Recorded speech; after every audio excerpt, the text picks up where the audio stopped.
اور اس اعزاز کا نتیجہ کیا ہوگا وہ بھی اللہ تبارک و تعالیٰ نے ان آیات میں بیان فرمایا. لِرَبِّهِمْ سُجَّدًا وَقِيَامًا، کہ وہ ہیں جو اور اتنی محنت کرنے کے باوجود دعا یہ مانگتے ہیں کہ ربنا اصرف عنا عذاب جہنم ان عذابها کان غراما انہا ساءت مستقرا ومقاما، کہ اللہ اپنے فضل و کرم سے ہمیں جہنم کے عذاب سے نجات عطا فرما دیجیے، کیونکہ وہ بہت ہی خراب مستقر ہے، بہت خراب قیام گاہ ہے. اب آگے اللہ تبارک و تعالی نے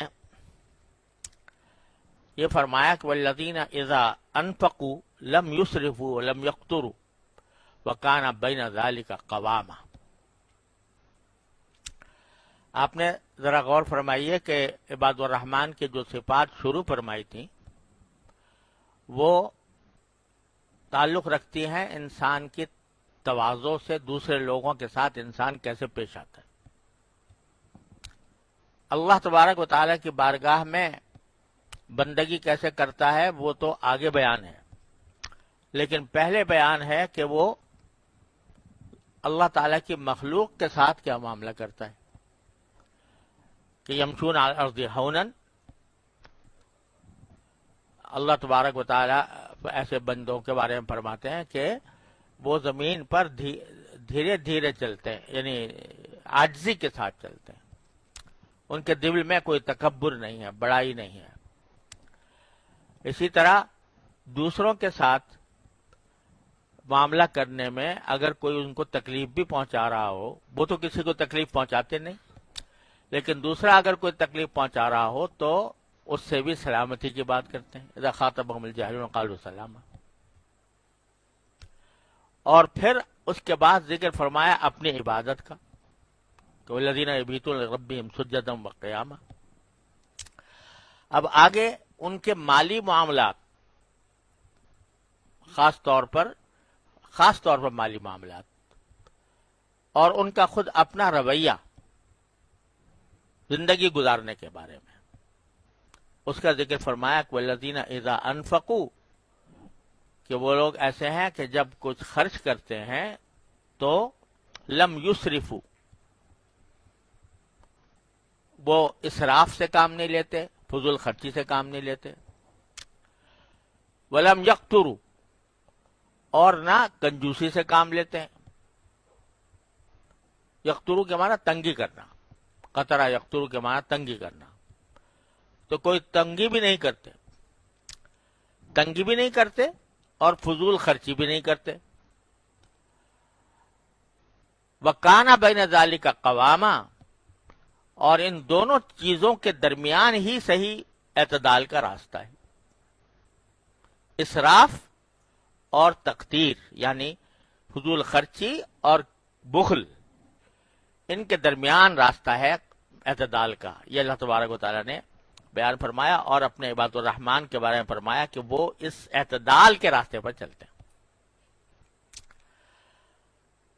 اب ذرا یہاں یہ غور فرمائیے کہ جب وہ خرچ کرتے ہیں تو اسراف نہیں کرتے اور بخل بھی نہیں کرتے، تنگی بھی نہیں کرتے. کیا خرچ کرتے ہیں اس کا ذکر نہیں. کیا خرچ کرتے ہیں؟ یعنی مال خرچ کرتے ہیں، پیسے خرچ کرتے ہیں، اوقات صرف کرتے ہیں اور دنیا کی استعمالی اشیاء کو خرچ کرتے ہیں. تو جب مفعول ذکر نہ ہو کسی فعل کا بلکہ کہا جائے کہ وہ یہ کرتے ہیں، تو اس کا مطلب یہ ہوتا ہے کہ جتنی چیزیں خرچ کرنے کے لائق ہیں ان سب چیزوں کا حکم بیان کیا جا رہا ہے، صرف مال کا نہیں. جو کچھ بھی آدمی خرچ کرتا ہے تو اس سب کا حکم کیونکہ مفعول نہیں ہے. اسی طرح لم یسرفوا، کہ وہ فضول خرچی نہیں کرتے. بھائی کس چیز کی فضول خرچی؟ یعنی اس میں مال کوئی تعین نہیں. مال کی فضول خرچی، زبان کی فضول خرچی، نگاہ کی فضول خرچی اور وقت کی فضول خرچی، زبان کی فضول خرچی سب داخل ہے. تو جب اللہ انفاق کے اندر مانا خرچ کرنا، استعمال کرنا، تو اللہ تبارک و تعالی نے جو نعمتیں عطا فرمائی ہے، چاہے وہ مال و دولت کی شکل میں ہو یا صلاحیتوں کی شکل میں ہو، ان کو استعمال کرنے میں اعتدال سے کام لیتے ہیں. نہ اس میں تنگی ہے، نہ اس میں فضول خرچی ہے. اب عام طور سے فضول خرچی کا مطلب سمجھا جاتا ہے پیسوں کی، اور ہے بھی پیسوں کی فضول خرچی بہت بڑی فضول خرچی ہے. پیسوں کی فضول خرچی، جو اللہ نے پیسے دیے ہیں تو وہ اس لیے نہیں دیے گئے کہ آپ اس کو اڑا کے ختم کر دیں، بلکہ وہ اس طرح خرچ کیے جائیں کہ جہاں باقی کوئی حقیقی ضرورت ہو، حاجت ہو، دل چاہ رہا ہو، اپنا، دوسرے کا دکھاوا نہیں، اپنا دل چاہ رہا ہے. تو اس میں اگر کوئی آدمی اپنے دل کی خواہش کے لیے بھی اگر کوئی خوشنمائی اختیار کرے، کوئی زیب و زینت اختیار کرے، تو کپڑا ہے وہ معمولی بھی پہن سکتا ہے، اور دل چاہ رہا ہے میرا کہ میں ذرا اچھا کپڑا پہنوں، اس لیے نہیں کہ دوسرے مجھے بڑا سمجھیں، بلکہ اس لیے کہ میرا دل چاہ رہا ہے کہ میں نرم کپڑا پہنوں. مثلا مجھے سخت کپڑے اچھے نہیں لگتے، اللہ نے اس پر بھی پابندی نہیں عائد کی. لیکن ان میں سے کوئی مقصد نہیں ہے. اب پیسے خرچ کر رہا ہے کس کام کے لیے؟ کہ تاکہ لوگ مجھے مالدار سمجھیں، تاکہ لوگوں میں میری عزت ہو، لوگ مجھے بڑا سمجھیں. تو یہ ہو گیا اسراف. یا ایک ایسے کام کے اندر خرچ کر دے، اللہ بچائے، کہ جس کا کوئی فائدہ سرے سے ہے ہی نہیں، چاہے دکھاوا نہ ہو، لیکن ایسے کام میں خرچ کر دینا جس کا کوئی فائدہ ہی نہیں، نہ دنیا میں نہ آخرت میں، تو یہ بھی اسراف ہے، چاہے دکھاوا مقصود نہ ہو. میں نے اپنے والد ماجد قدس اللہ تعالی سرہ سے یہ واقعہ سنا، بالکل سچا واقعہ ہے، کہ ڈھاکہ میں، بنگال میں ایک جگہ ہے جو بیگم بازار کے نام سے مشہور ہے. تو اس میں ایک نواب صاحب رہتے تھے، بڑے مالدار تھے. ان کا انتقال ہو گیا تو بڑے مالدار چھوڑا انہوں نے. تو ان کا ایک بیٹا تھا، ایک بیٹی تھی. تو بیٹے کا یہ ہوا کہ ایک دن ماچس جلا رہے تھے، تو اب اس شوق کو پورا کرنے کے لیے، بیکار شوق جس کا کوئی دنیا میں فائدہ نہ آخرت میں فائدہ، انہوں نے جو دولت تھی وہ، اس میں ماچسیں آ رہی ہیں،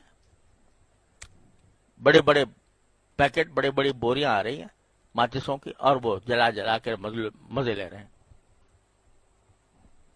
صاحبزادے کے ساتھ تو یہ ہوا.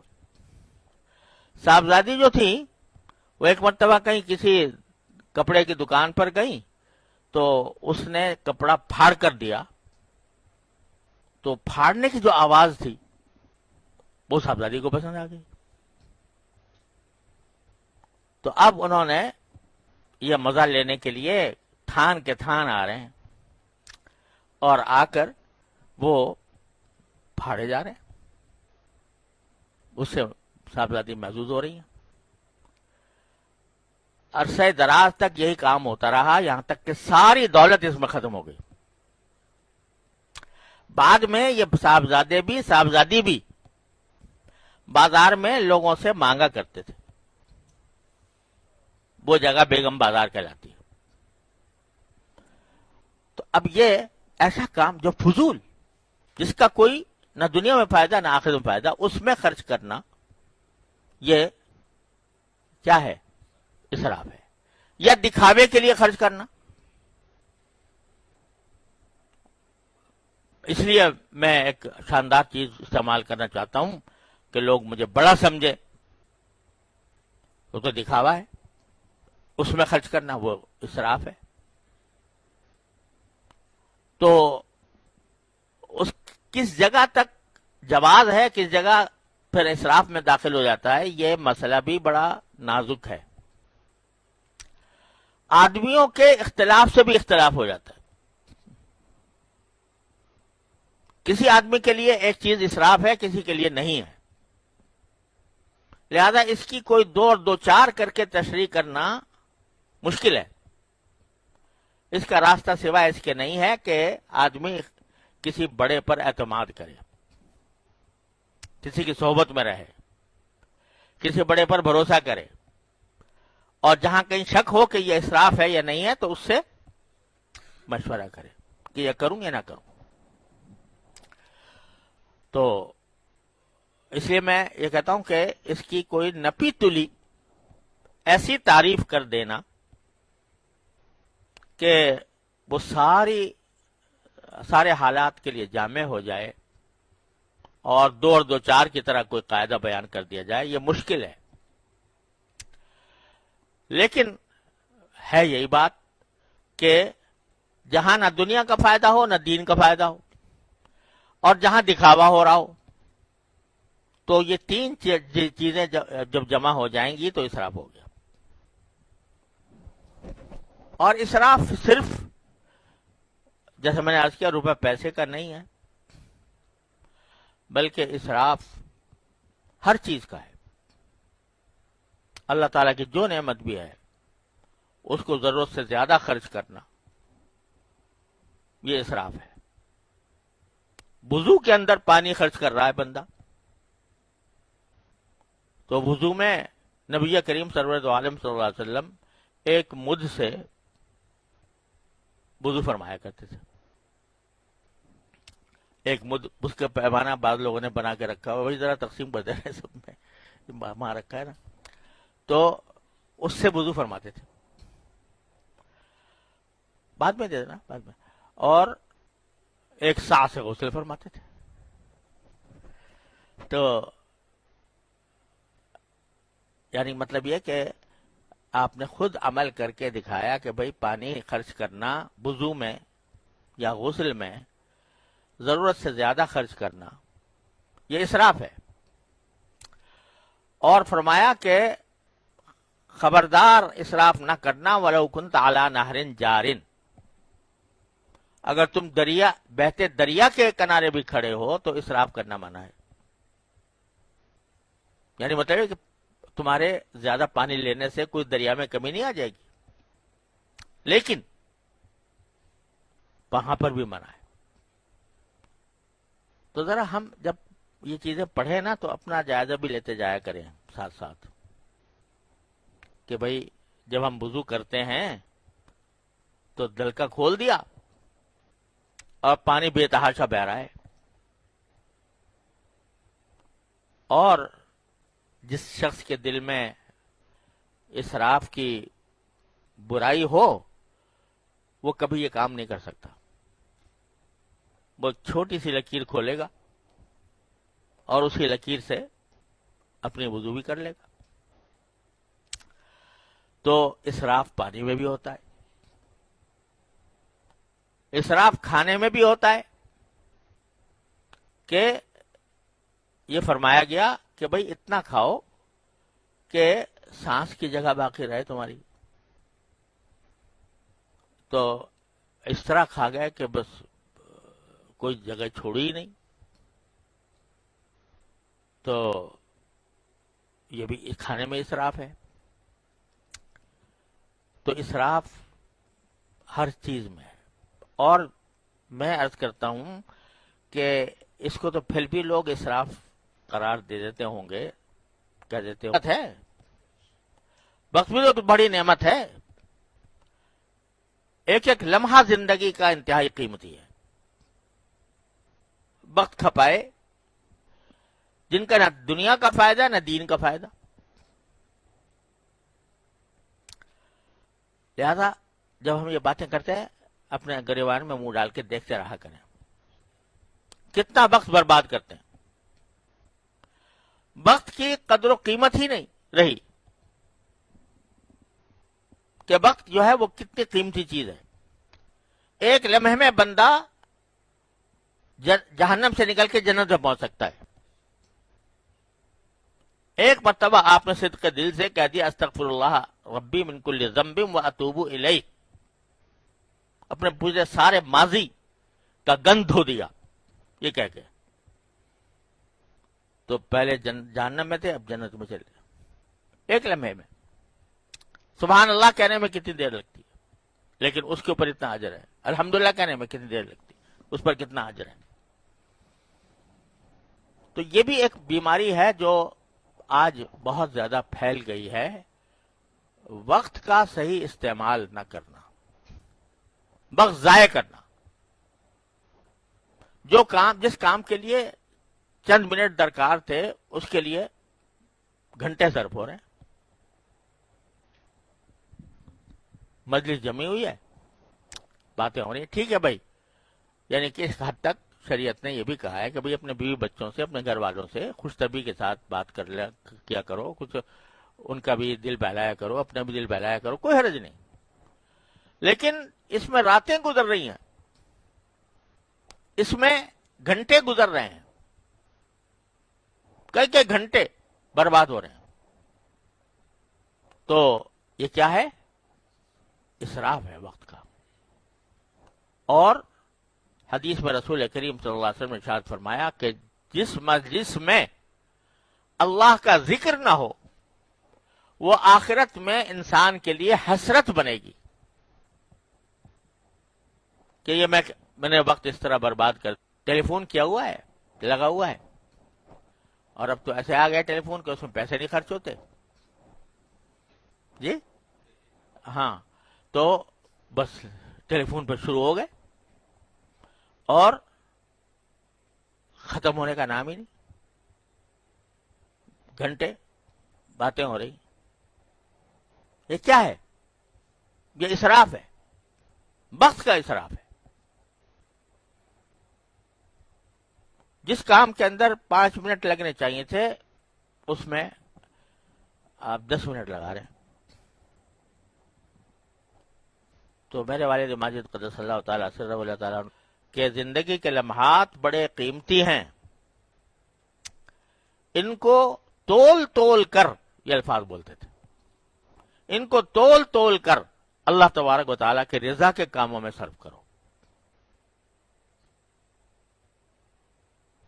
اس کا مطلب یہ نہیں کہ بالکل خشک ہو کے بیٹھ جاؤ، نہیں، اعتدال کے اندر اپنے گھر والوں کے ساتھ، دوست احباب کے ساتھ کوئی خوش طبعی کوئی بات کر لینا، اس میں کوئی حرج نہیں ہے، لیکن وہ بھی اعتدال کے ساتھ.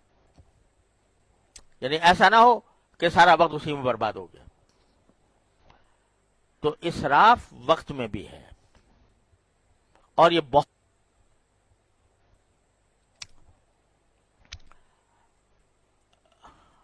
حضرت والد صاحب قدس اللہ تعالیٰ سرہ سے ہی میں نے یہ بات سنی اور بار بار سنی اور عمل بھی دیکھا. ہر چیز کے لیے نپا تلا وقت متعین،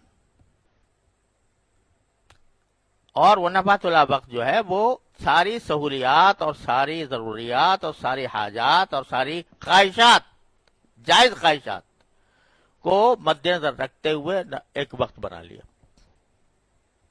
اب اس کی پابندی.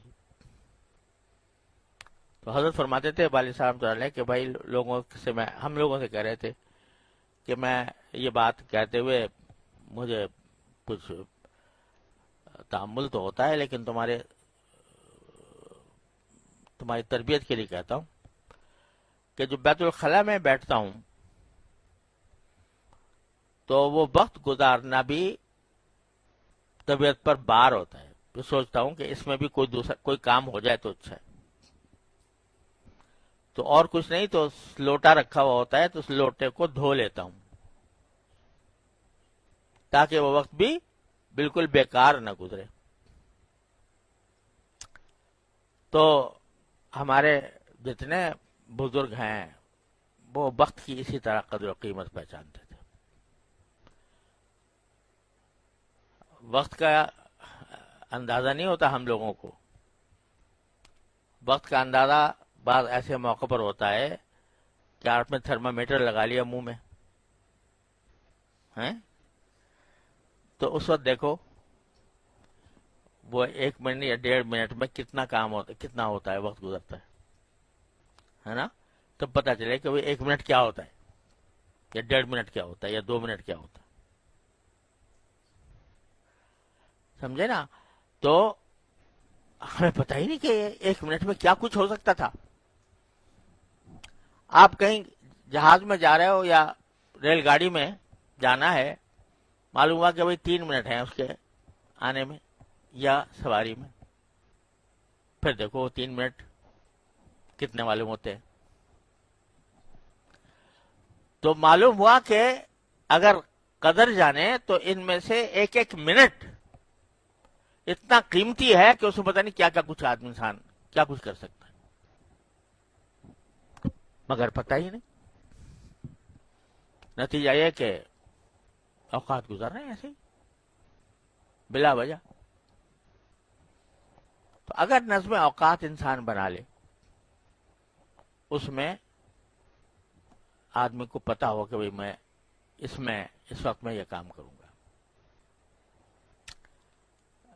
اب اپنی مثال دینا کوئی اچھا نہیں ہوتا، لیکن والد صاحب رحمۃ اللہ علیہ کی تربیت کے نتیجے میں الحمدللہ پتا ہے. یعنی میں آپ سے عرض کروں کہ اگر جب کھانے کے لیے آتا ہوں اور گھر والے کھانا اتارنے والے ہوتے ہیں، مجھے پتا ہے کہ 5 منٹ لگیں گے. اس 5 منٹ کے لیے میرے ذہن میں ایک کام متعین ہوتا ہے کہ اس 5 منٹ میں کیا کرنا ہے. کہیں گاڑی میں جانا ہے تو اندازہ ہے کہ کتنا برس خرچ ہوگا، آدھا گھنٹہ لگے گا مثلا. اس آدھے گھنٹے کا کام پہلے سے ذہن میں طے کیا ہوا ہوتا ہے. اس آدھے گھنٹے میں کیا کرنا ہوگا.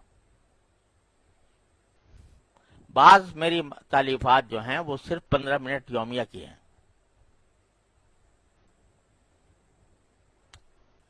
یہ نہیں حضور نے فرمایا وہ صرف 15 منٹ کام کا وقت ہوتا تھا.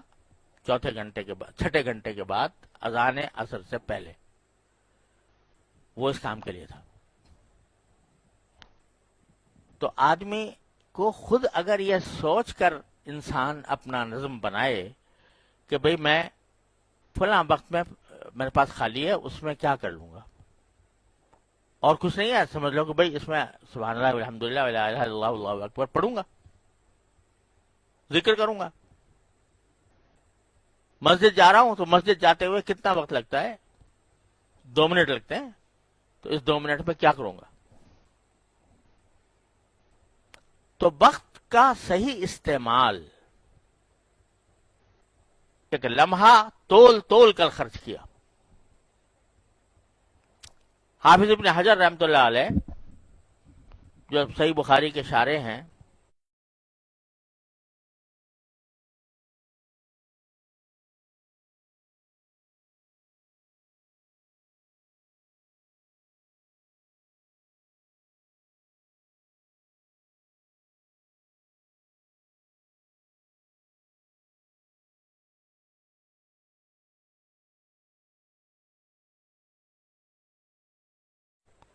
لکھتے لکھتے اس کی جو نوک ہوتی تھی وہ موٹی ہو جاتی تھی، تو اس کے اوپر اس کو قط رکھنا پڑتا تھا.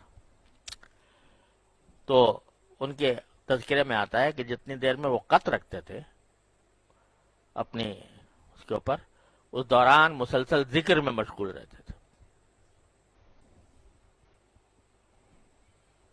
طے کیا ہوا تھا کہ بھائی صرف توجہ کی بات، اپنے وقت کو کس طرح صحیح اس فکر لگنے کے بعد اللہ تبارک و تعالی مدد فرماتے ہیں. علامہ سیوطی رحمۃ اللہ علیہ لاکھ تک نبی کریم سرورت عالم صلی اللہ علیہ وسلم کی بیداری میں 40 سال میں سے پوچھ کر گئے. کیسے کر گئے؟ کہ وقت کی قدر و قیمت پہچانی، اس کو صحیح استعمال کیا. اللہ تعالیٰ پھر برکت بھی دیتے ہیں.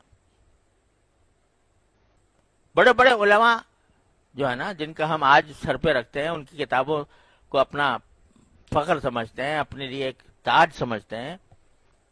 علامہ نووی رحمۃ اللہ علیہ 40 سال کی عمر میں رخصت ہو گئے، اتنا سب بڑا ذخیرہ چھوڑ کے.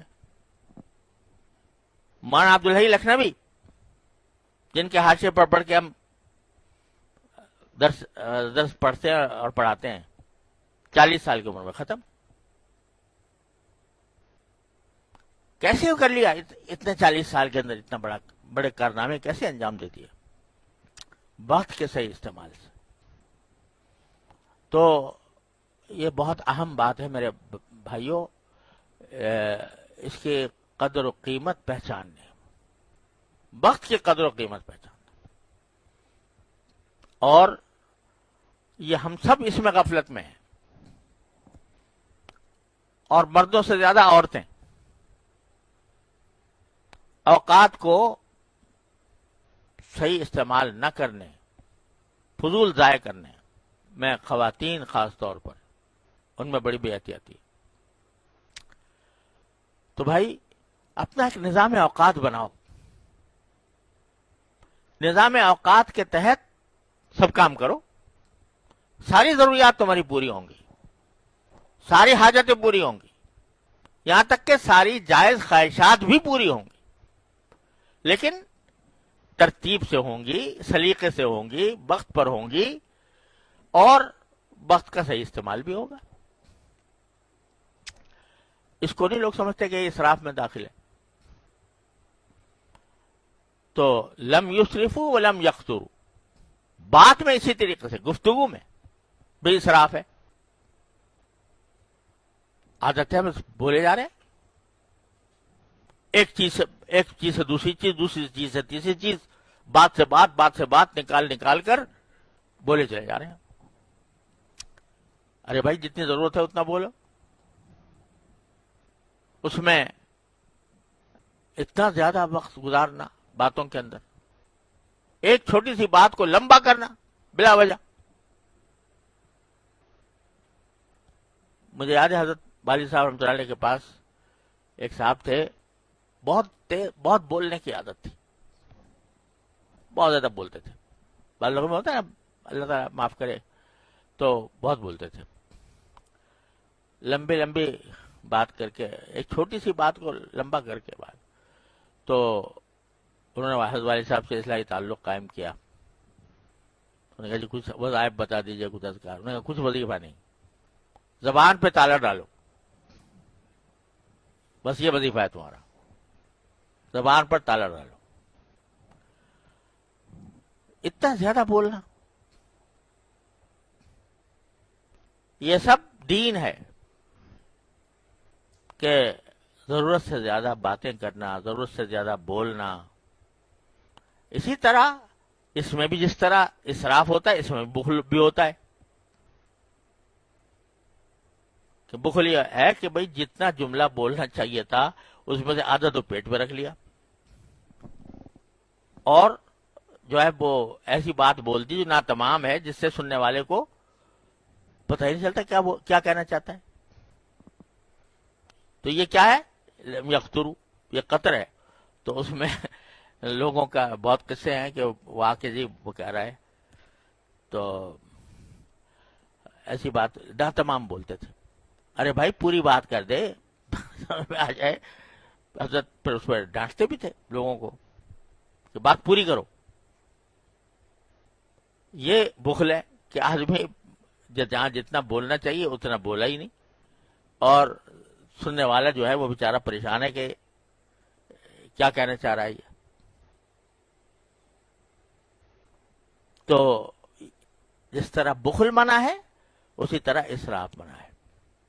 واضح بات کرے آدمی، جتنے الفاظ کی ضرورت ہے اتنا الفاظ استعمال کرے، اس سے زیادہ تحریروں میں بھی مضمون لکھ رہا ہے کوئی آدمی اور تمہید لمبی باندھے جا رہا ہے جس کا کوئی فائدہ نہیں. ارے بھائی نقطے کی بات جو ہے اس حد تک محدود رہو، اس کو زیادہ پھیلانے کی کیا ضرورت ہے؟ الا یہ کہ کہیں کسی چیز کی تشریح کے لیے تفصیل کی ضرورت ہو، بے شک کریں. تو اسراف وقت میں، اسراف زبان میں، زبان کے استعمال میں یہ بھی منع ہے. جب کوئی شخص اصلاح کے لیے جاتا تھا تو حضرات، مولانا زکریا صاحب کچھ نیند آ رہی ہے آپ کو؟ جی اچھا. تو جو جاتا تھا تو اس سے کچھ مجاہدے کرائے جاتے تھے. اس میں قلت طعام، قلت منام، قلت کلام اور قلت اختلاط مع الانام، یعنی کھانا بھی کم کھاؤ.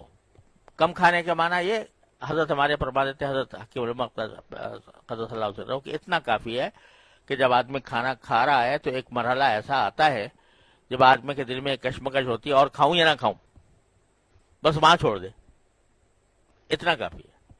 قلت طعام. قلت کلام، بات کم کرنا، یعنی ضرورت کے مطابق بات کرے، خامخواہ بلا وجہ پھیلائے نہیں اس کو ضرورت سے زیادہ. اور میں جتنا صحت کے لیے ضروری ہے 6 گھنٹے یا 8 گھنٹے جو کچھ بھی ہے اس میں کمی کرنے کی ضرورت نہیں آج کل، لیکن اس سے زیادہ سونا، اس کی قلت. اور قلت اختلاط مع الانام، لوگوں کے ساتھ بہت زیادہ ملنا جلنا، پبلک ریلیشننگ. جی اب فن ہے اور بہت بڑا فن ہے. تو بھائی جتنے کی ضرورت ہے ان سے تعلق قائم کر کو، اپنے رشتے دار ہیں، عزیز ہیں، ان کے ساتھ صلہ رحمی کرنی ہے، ان کے حقوق ادا کرنے ہیں، اپنے دوست احباب ہیں، استاد ہیں، شیخ ہیں، ٹھیک ہے. لیکن آدمی چاہ رہا ہے کہ میرے تعلقات میں اور اضافہ ہو. وہ اضافہ اس لیے ہوتا ہے تاکہ دنیاوی فوائد حاصل ہوں. تو یہ اختلاط مع الانام، اس کو بھی کم کرنا پڑتا ہے. سب چیزیں یہ اسراف پہ داخل ہیں. تعلقات کی کثرت یہ تعلق مع اللہ میں رکاوٹ بن جاتی ہے بعض اوقات. اللہ بچائے.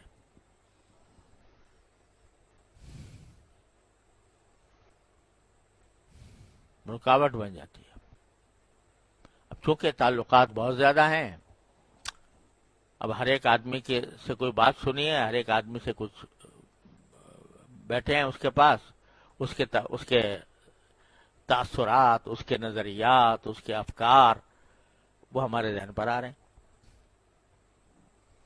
تو نتیجہ یہ کہ جو تعلق ہونا چاہیے تھا اللہ تبارک و تعالی سے وہ مخلوق کے ساتھ بٹ گیا.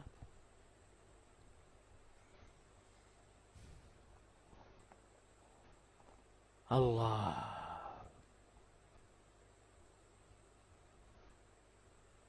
تعلق حجاب است بے حاصلی، مولانا فرماتے تعلق حجاب است بے حاصلی جو پیبند ہا بگسلی واصلی. یہ تعلق جو ہے نا اس کا بڑھانا بلا وجہ، بلا ضرورت تعلقات کا بڑھانا، یہ ایک حجاب ہے، پردہ ہے. کہے کے لیے پردہ ہے؟ بندے کے اور اللہ کے درمیان پردہ ہے. تعلق حجاب است بے حاصلی، اور حاصل اس کا کچھ بھی نہیں. تعلق حجاب است بے حاصلی، جو پیوند ہا بگسلی واصلی. جب یہ تعلقات کو تم ایک مرتبہ کم کر دو گے، اس کو گھٹا دو گے، تو پھر اس وقت تمہارا اللہ تک اللہ تعالی تک پہنچ ہو جائے گی.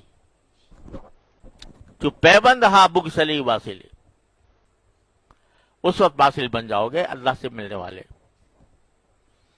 تو یہ سارے اسراف کے مختلف پہلو ہیں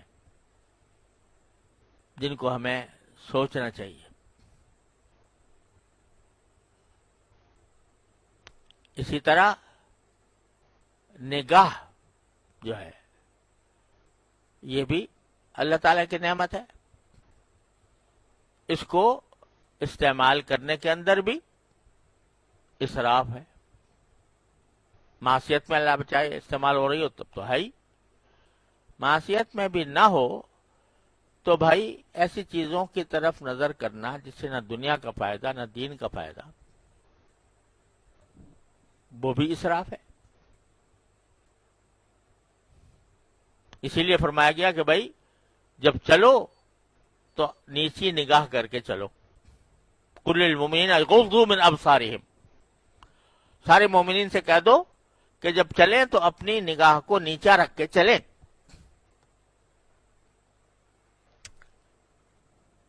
کیوں؟ اس لیے کہ جتنی نگاہ چاروں طرف پھیلے گی اتنا ہی اس کے نتیجے میں جو اللہ تعالی کے ساتھ تعلق ہونا چاہیے تھا وہ کمزور پڑے گا. تو یغضوا من ابصارہم، ارے بھائی جا رہے ہیں بازار میں، سمجھے نا، اور خریداری کے لیے جا رہے ہیں، کیا حرج ہے ذرا اٹھ کے چاروں طرف نظر دوڑا کے چلیں تو کیا حرج ہے. لیکن ارشاد یہ ہے کہ نہیں، نیچی نظر کر کے چلو. کیوں؟ اس لیے کہ یا تو یہ نگاہ تمہیں کسی معصیت میں مبتلا نہ کر دے، اللہ بچائے، اور دوسرا یہ کہ یہ نگاہ تمہارے خیالات کو، نگاہ جو ہوتی ہے نا وہ پھر خیالات لے کر آتی ہے. ایک چیز دیکھی اس کے نتیجے میں کوئی تصورات خیالات پیدا ہو رہے ہیں اور خیالات کو منتشر کرے گی. یہ نظر کا غلط، یہ اسراف ہے ایک طرح سے. ہاں بھائی دل کو خوش کرنے کے لیے اور اللہ تبارک و تعالیٰ کی قدرت کاملہ اور اس کے حسن و جمال کا ادراک کرنے کے لیے آدمی اچھے مناظر دیکھتا ہے. سبززار ہیں، پہاڑ ہیں، دریا ہیں، اور وہ اس لیے وہ دیکھ رہا ہے. لیکن دیکھنا اگر وہ محض تفریح تباہ کے لیے چلو جائز ہے، لیکن آدمی کو چاہیے کہ ان سے باری تعالیٰ کی قدرت پر، باری تعالیٰ کی حکمت بالغہ پر استدلال کرے.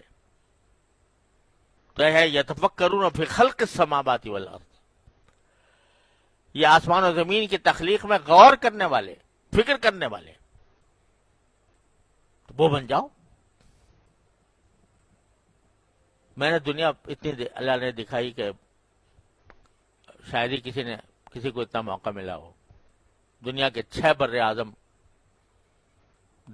کے مختلف ممالک آنکھوں سے دیکھے، اور ایک سے ایک منظر، ایک سے ایک خوبصورت علاقہ، ایک سے ایک پھول پتے نباتات، پہاڑ دریا، ان کے اپنے حسن.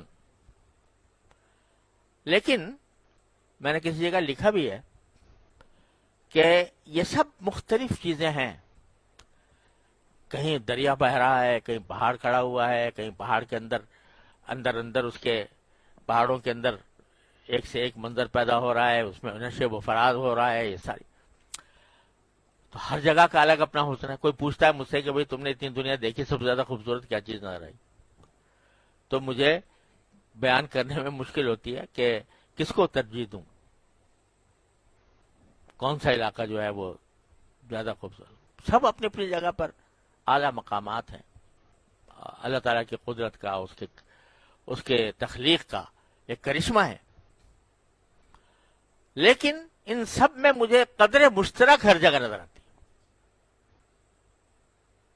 قدر مشترک کیا کہ اس کو میں الفاظ میں بھی بیان نہیں کر سکتا. یعنی جو کچھ منظر ہے وہ چند چیزوں سے مرکب ہے. پہاڑ ہے, دریا ہے, سبزہ ہے, پھول ہے, سمجھے نا, اور یہ 4-5 چیزیں ہیں. انہی کو الٹ پھیر کر کے کہیں کوئی منظر آ گیا, کہیں کوئی منظر آ گیا. ہیں چیزیں 5-6 ہی اگر دیکھو تو, سمجھے نا, اس سے زیادہ نہیں ہے. لیکن اس 5-6 چیزوں کو میرے مالک نے کس طرح اس کے اندر تصرف فرمایا ہے کہ ہر منظر ایک اپنی انفرادیت رکھتا ہے. ایسا ہی جیسے انسانوں کے چہرے ہیں نا, قدر مشترک ہے اس میں نہیں کہ سب میں ناک ہے, سب میں آنکھ ہے, سب میں زبان ہے, سب میں کان ہے, سب ہے کہ نہیں؟ لیکن ہر چہرہ دوسرے سے مختلف ہے. معمولی صنائی ہے کہ کھربوں اربوں انسان پیدا ہو گئے اور اس میں 5-6 چیزیں یہی ہے نا سارا, ماتھا اور ناک اور منہ اور کان اور زبان اور تھوڑی ایک ہی چیز ہے, چندی چیزیں ہیں نا. لیکن کھربوں انسان ہیں, ہر ایک کا چہرہ دوسرے سے مختلف ہے. قدر مشترک موجود ہے. اس میں بھی آپ چہرے سے پہچان سکتے ہیں کہ یہ افریقہ کا ہے نہیں, اور یہ یورپ کا ہے, اور یہ امریکہ کا ہے, اور یہ ہندوستان کا ہے, یہ بنگال کا ہے, یہ سندھ کا ہے, یہ پنجاب کا ہے. یعنی اس سارے انسانوں کے اندر بھی انواع کے اندر قدر مشترک پیدا کر دی ہے جس کو آپ الفاظ سے بیان نہیں کر سکتے. تو اس ذات سے کہاں اس کی قدرت کاملہ کا کیسے انسان. تو یہ سارے مناظر آدمی دیکھے اور پھر اللہ تعالی تک پہنچے. ہر چیز میں جلوہ اسی کا نظر آئے گا. درخت ہو تو اس میں, پہاڑ ہو تو اس میں, سمندر ہو تو اس میں, دریا ہو تو اس میں, پانی ہو تو اس میں, بادل ہو تو اس میں, ہر چیز میں جلوہ اسی کا ہے. وہ کہاں کا راہ رو ہے, اسے کیا ملے گی منزل. وہ کہاں کا راہ رو ہے, اسے کیا ملے گی منزل, جسے ہر قدم پہ ہر سو تو ہی تو نظر نہ آئے. وہ کہاں کا راہ رو ہے, اسے کیا ملے گی منزل, جسے ہر قدم پہ ہر سو تو ہی تو نظر نہ آئے. اگر آدمی کو اللہ تعالیٰ یہ سوچنے کی صلاحیت عطا فرما دے, جذبہ عطا فرما دے, تو اسے ہر چیز میں جلوہ اللہ کا نظر آئے. تو آنکھ کا جو استعمال ہے وہ صحیح کیا ہے کہ اس کی قدرت کاملہ کا نظارہ کرو اور پھر اس کی عظمت, اس کے جلال, اس کی کبریائی, اس کا تمہارے دل میں ایک نقش قائم ہو. ادھر ادھر استعمال کرو گے اس کو تو وہاں جو جس سے جا کے ملنا ہے, جس کے ساتھ تعلق جوڑنا ہے, اس میں رکاوٹ پیدا کرے گا. اس لیے فرمایا کہ نیچی نگاہ کر کے چلو. لیکن جہاں جہاں اللہ تعالیٰ کے قدرت اور حکمت بالغہ کا نظارہ کرنا ہو تو فرمایا اولم ینظروا فی ملکوت السماوات والارض.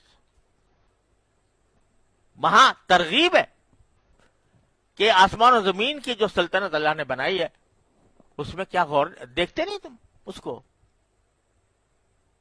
آنکھوں سے دیکھو, اس کو دیکھ کر اللہ تعالیٰ تک پہنچو. اولم ینظروا فی ملکوت السماوات والارض. تو عام حالات میں نیچی نگاہ کر کے چلو, جہاں فتنے ہیں, جہاں تمہیں نگاہ تمہاری بہک سکتی ہے, جہاں شیطان تمہارا شکار کر سکتا ہے. النظر سہم من سہام ابلیس. نگاہ جو ہے یہ ابلیس کے تیروں میں سے ایک تیر ہے. جہاں تمہیں ابلیس شکار کر سکتا ہے وہاں سے تو کس طرح کرو, یغضوا من ابصارہم, آنکھیں نیچے کر کے گزرو. لیکن جہاں اللہ تبارک و تعالیٰ کی قدرت کاملہ اور حکمت بالغہ کے مناظر ہوں تو وہاں کھلی آنکھوں سے دیکھو اور دیکھ کر اس تک پہنچو,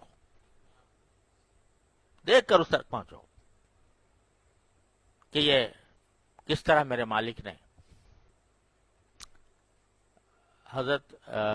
میں ایک مرتبہ حضرت والد صاحب رحمۃ اللہ علیہ کے ساتھ جا رہا تھا اسلام آباد سے, یعنی اس وقت اسلام آباد نہیں بنا تھا, پنڈی تھا.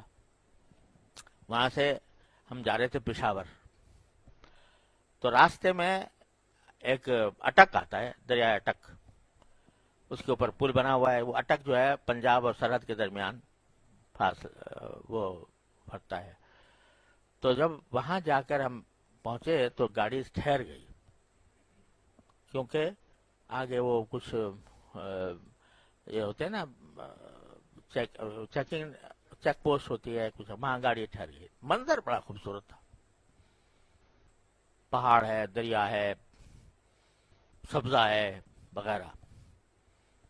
تو حضرت والد صاحب رحمۃ اللہ علیہ فرمانے لگے کہ ایک مرتبہ میں حضرت علامہ شبیر احمد صاحب عثمانی رحمۃ اللہ علیہ کے ساتھ اسی طرح گزرا تھا یہاں پر,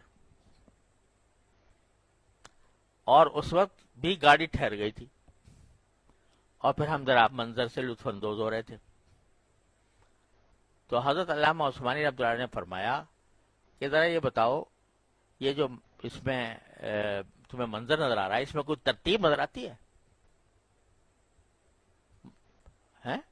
کہ بھئی پہاڑ ہے تو ایک پہاڑ ہے وہ یہاں اتنا تک گیا, دوسرا اس سے اوپر چلا گیا ہے, تیسرا جو ہے وہ اور اس کی اپنی پیمائش ہے, اور دریا جو ہے وہ کہیں سیدھا بہ رہا ہے, کہیں بل کھاتا ہوا ہے, کہیں بل کھا رہا ہے, کہیں سیدھا جا رہا ہے. کوئی درخت ہے وہ اونچا اٹھا ہوا ہے, ایک اس کے ذرا برابر میں ہے وہ چھوٹا ہے. کوئی ترتیب ہے؟ تو ترتیب نہیں ہے, لیکن حسن اس کا بے ترتیبی ہی میں ہے. اس کا بے ترتیبی ہی میں حسن ہے. اگر اس کو ترتیب سے کر دو کہ دریا جو ہے وہ سیدھا چلا جائے اور پہاڑ جو ہے وہ ایک سطح کی سارے پہاڑ ہو, تو سارا منظر ہی فوت ہو گیا. تو حضرت علامہ عثمانی رحمۃ اللہ نے فرمایا کہ جو قرآن کریم میں لوگ نظم و ترتیب کی تلاش میں رہتے ہیں کہ ایک آیت کے بعد دوسری آیت جو آ رہی ہے اس میں کیا ربط ہے, اس کی تلاش میں رہتے ہیں, وہ ایسے ہی ہے جیسے کوئی شخص ان نظاروں کے اندر ترتیب تلاش کرے. اس نظارے میں حسن ہی بے ترتیبی میں ہے. اس کو ترتیب میں لاؤ گے اس کا حسن فنا ہو جائے گا. تو قرآن کریم کا حسن و جمال, اس کی تاثیر, اس میں بھی ترتیب تلاش کرنے کی ضرورت نہیں ہے. میں بارے تعالیٰ کا کلام ہے, وہ کہیں یہ بات کہہ دیتا ہے جو بچے کو جیسے سمجھایا جاتا ہے, سمجھے, ایک بچے کو جب تربیت دی جاتی ہے تو کیا اس میں پہلے گئے تجھے کتاب الطہارت پہلے پڑھاؤں گا اور پھر کتاب الصلاۃ پڑھاؤں گا, پھر اس کی تربیت کیسے ہوتی؟ ابھی اس سے کہا کہ بھائی تو منہ دھو لے, فوراً ہی کہہ دیا کہ کھانا ہاتھ سے کھانا, سمجھے. پھر جو ہے اس کا پانی پی رہا ہے تو اس کو کہنا بسم اللہ پڑھ کے پینا, سمجھے. کہیں کھیل رہا ہے تو کھیلتے وقت اس کو کہیں گے کہ بھائی دوسروں کو تکلیف نہیں پہنچانا وغیرہ، کوئی ترتیب نہیں، لیکن تربیت ہو رہی ہے. جس چیز کی ضرورت ہو رہی ہے جس وقت، اس وقت اس سے وہ بات کہی جا رہی ہے. کوئی کتاب نہیں پڑھائی جا رہی اس کو جو کتاب الطہارہ سے لے کر کتاب الفرائض تک پڑھائی گئی ہو. تربیت ہے. تو قرآن تربیت کے لیے آیا. جہاں جس وقت جس چیز کی ضرورت ہوئی اس بات کہہ دی. اگرچہ ان کے اندر بھی وہ معجزانہ کلام ہے تو اس میں بھی ایک راز ہوتے ہیں اندر پوشیدہ، لیکن سامنے دیکھنے والے کو تو بس اوقات پتہ نہیں چلتا کہ کیا ربط ہے اور کیا ترتیب ہے ضرور، لیکن اس ضرور تک پہنچنا ہر ایک کے بس کا کام نہیں، نہ اس کی ضرورت ہے. ضرورت تو اس تعلیم کی ہے جو وہ دے رہا ہے. وہ تعلیم بے ترتیب آ رہی ہے تو ٹھیک ہے، جس وقت جو کہا جا رہا ہے اس کو سنو، اس کو سمجھو، اس کو عمل کرو. کہاں کی ترتیب؟ اب وہ اللہ تبارک و تعالیٰ کا کلام ہے. تو اس لیے بھائی بات لمبی ہو گئی، لیکن کہنا یہ چاہ رہا تھا کہ اسراف ہر چیز میں ہے. وقت گزاری میں اسراف تو وہ در حقیقت بندہ اللہ کا وہ ہے عباد الرحمن الذین لم یسرفوا. ایک بندے کا کام یہ ہے کہ اس طرف اپنے آپ کو متوجہ کرے. دین صرف یہ نہیں ہے کہ نماز پڑھ لی اور روزہ رکھ لیا، اور یہ سب دین ہے کہ اپنی زندگی کو منظم کرے. انسان منظم کر کے اپنے آپ کو نظم کا تابع بنائے، سے تعلق قائم ہوتا ہے. اللہ تعالیٰ اپنے فضل و کرم سے، اپنے رحمت سے ہم سب کو اس کی توفیق عطا فرما دے. وصلی اللہ تعالیٰ علی خیر خلقہ سیدنا مولانا محمد وعلی آلہ واصحابہ اجمعین.